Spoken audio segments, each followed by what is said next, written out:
Welcome to Full Sail Live. I am Jeremy Fager with your Overreaction May. We are 2 months into the Major League Baseball season, and both leagues have similar teams up top. This year, the East Coast-West Coast beef is headed to the ballpark. The New York Mets and Los Angeles Dodgers have traded the best records in the league daily.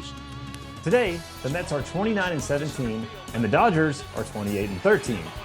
The Metropolitans in all of baseball are second in runs scored with 219, have a team batting average of 263, which is first, and are second in the league with a .334 on-base percentage. The Trolley Dodgers are the best pitching team in baseball with the lowest ERA at 2.76 and a WHIP of 1.08. Joining me to debate this topic is Tiana Leffman, and you guessed it, California. Tiana, why are the Mets better than the Dodgers? Are they, Jeremy? They are. Looking at their record. Well, not today. Well, I'm going to have to kind of take the opposition there, because I do believe the Dodgers play in the toughest division with both the wild card teams right now being from the West. They do have a tougher division, I would agree, because the Mets are like 8 games above the Phillies, which are like always seem to like mess it up every year. So you are correct. They are definitely in a tougher division with the Padres breathing down their neck. And Arizona is not much of a threat, but I do agree they do have a tougher division. And San Francisco, who the Mets just lost 2 out of 3 today, they lost their second game out of them, which is one of the few things they rarely lose a series. It definitely makes it tough. So I would agree with you that they're in a tougher division, but that also makes the Mets better because they don't have as much competition. They should have home field advantage in the playoffs. I guess that's the positive way of looking at it. I think some more positives for the Dodgers would be their recent history of greatness. They won 8 consecutive division titles from 2013 to 2020, which they also won the World Series in 2020. So they definitely are the most well-rounded baseball team, I think, out there still. Even with their new additions, it just makes them even stronger, honestly. Yeah, I would agree. What will determine what them ending up on top? What's the one, just give me real quickly, one factor that's going to make them on top over the Mets?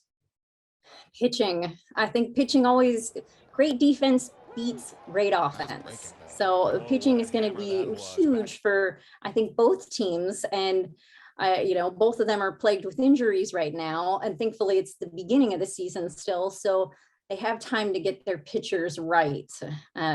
Kershaw had a great start to the season and was looking dominant, having kind of like reformed his style of pitching. But that back of his, it won't let up on him. Let's move on to the American League, where the Los Angeles Angels and the New York Yankees have jumped out of the gate hot. The New York Yankees have the best record in baseball at 30-13, while the Los Angeles Angels are 27-17. The Bronx Bombers are top 5 in the American League in batting, pitching, and fielding. Their 3.04 team ERA is keeping them in games, and their .414 slugging percentage accounts for a lot of extra base hits. The Angels of Anaheim are top 5 in all pitching categories and score many runs, with their team total at 207.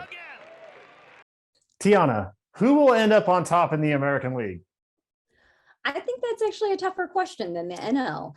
I do think the Yankees have the strength of schedule on their side at the moment. They have that great record, like you mentioned, of 30-13. However, they have been playing a lot of teams with losing records. Baltimore, Detroit, Texas, Boston. And they really haven't gone up against Tampa yet, which I do think is going to be, a formidable foe for them. And they played Toronto a couple series this season, which they have a losing record to them.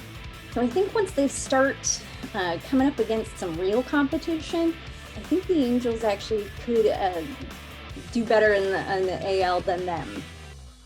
I think it's, I would like to believe you, but because the Yankees, look at the history between the Angels and the Yankees, and it's not even close. I mean, it's not even the same stratosphere. I can't remember the last time that the Yankees or the Angels are actually even in a conversation with the Yankees. So this is May. This is typical angel type behavior. They're going to show themselves as being something they're not, and they're just going to fall off that cliff because they're the Angels.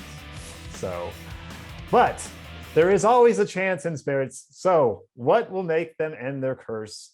I think 2009 was the last time they even made the playoffs, and they lost to the Yankees. So let's go ahead and say we're going to end the curse this year. 2022 is the Angels' year. What's going to end that curse? You know, the Angels actually have legitimate depth and talent in their lineup and bullpen. I mean, they have, a generational player, a two-way player in Shohei Ohtani, who, I mean, he's actually an amazing pitcher, let alone hitter, being the MVP last season. So I just think Ohtani with, obviously the most popular player in the sport, Mike Trout, and even Anthony Rendon on their starting lineup is formidable.